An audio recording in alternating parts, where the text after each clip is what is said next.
välkomna tillbaka till Floating Code. I dagens tutorial så ska vi snabbt gå igenom hur du gör en text på en skylt i Roblox Studio.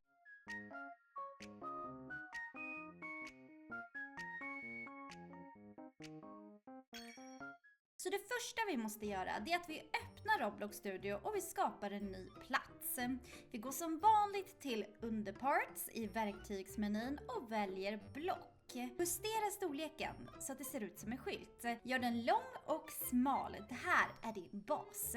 Sedan justerar du storleken tills du har önskad effekt och jag lägger även på ett tunt lager här av någon slags rosa färg. Jag flyttar fram den och jag kanske flyttar den lite närmare min spawn location och jag är inte riktigt nöjd med den här färgen så jag går tillbaka till color och så ändrar jag till ljuslila. Och det här ser så mycket bättre ut. Okej, nu när jag är nöjd med det här så kan jag titta på längst till höger där det står Explorer och så väljer jag Part. Så det här är alltså den delen jag ska göra om.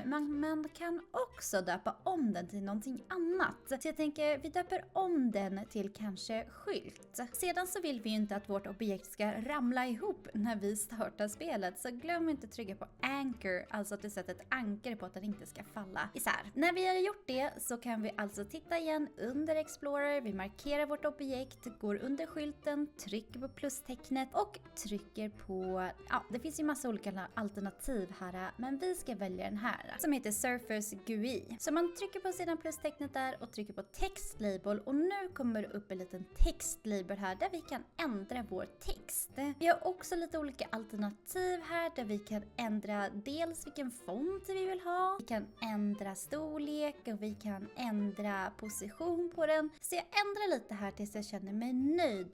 Hörrni, jag försöker nå 500 följare. Kan ni hjälpa mig nå mitt mål innan februari är slut? Glöm inte att prenumerera på kanalen och tryck på en tummen upp om du gillar videon och lämna en kommentar. Skriv potatisskalare nedan i kommentarerna. Voilà! Nu är texten på plats. Där har du det! En skylt med text i Roblox Studio. Och nu är du redo att skapa riktigt coola skyltar till dina spel. Glöm inte att gilla videon, tryck på prenumerera och lämna en kommentar. Tills nästa gång, flyt lugnt!